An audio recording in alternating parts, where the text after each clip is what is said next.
Permission নিয়ে গেছে, তারপর থেকে কলেজে মারা গেছে। কোন ক্লাসে পড়তো? 7 এ। কি চাও? আমরা চাই প্রত্যেকটি স্কুল সামনে একটি স্পিড ব্রেকার থাকতে হবে এবং স্টুডেন্টদের সবসময় গাড়ি চালানোর সময় সতর্কতা থাকতে হবে।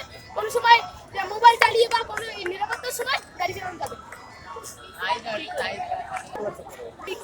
আচ্ছা দর্শক, আমরা এখন এই যে ছেলের ছোট আপন ছোট ভাই, তুমি আপন ছোট ভাই না? না কোন আচ্ছা তো জি জি, আচ্ছা আচ্ছা, ছোট ভাইয়ের সাথে একটু আমরা একটু কথা বলবো। আচ্ছা বলো তো ঘটনাটা কি হয়েছে? ওই আমার ভাই স্টেডিয়ামে খেলতো, স্টেডিয়াম প্রতিদিনই খেলতো ক্লাস 7 এ পড়ে। এই গতকালকে স্টেডিয়াম থেকে আসতেছিল খেলে, তারপর একটা রিক্সা তার পাশে তার সামনে এসে তার হ্যান্ডেলে ধাক্কা লেগেছে।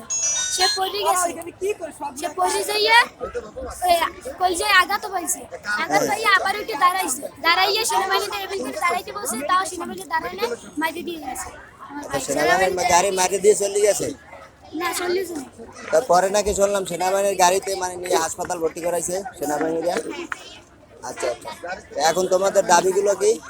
আমাদের দাবি 4 দফা দাবি। প্রত্যেকটা স্কুলের সামনে আমাদের স্পিড ব্রেকার লাগাতে হবে। গাড়ির গতিসীমা থাকবে হাইস্ট 30, ঠিক আছে?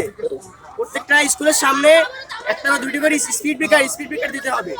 কোনো গাড়ির রাস্তার পাশে কোনো গাড়ি পার্কিং করা যাবে না, ঠিক আছে? আর সবাই সতর্ক মাঝে স্পিড বুঝে গাড়ি চালাইতে হবে ভাই। 30-40 এর উপরে স্পিড জরিমানা হইবে, এর জরিমানা তাদের মঞ্জুর করা লাগবে ভাই। আচ্ছা, এখন এই যে সেনাবাহিনীর গাড়িতে মারিয়ে দিয়েছে, ওইটা কি তোমরা শনাক্ত করতে পারছো? এখন বলতে পারি না, আমরা এখানে ডিসি পাশার হাট পর্যন্ত আমরা এখানে একটা চুল পরিমাণ আমাদের ইদিক নষ্ট করা হয়।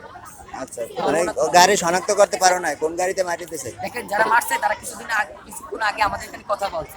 আচ্ছা আমার কথা বলছে, কথা বলার মধ্যে জানা গেছে কিছু যতক্ষণ না পর্যন্ত ডিসি চাপ আসবে ততক্ষণ পর্যন্ত আমরা এদিকে এটা আচ্ছা আচ্ছা।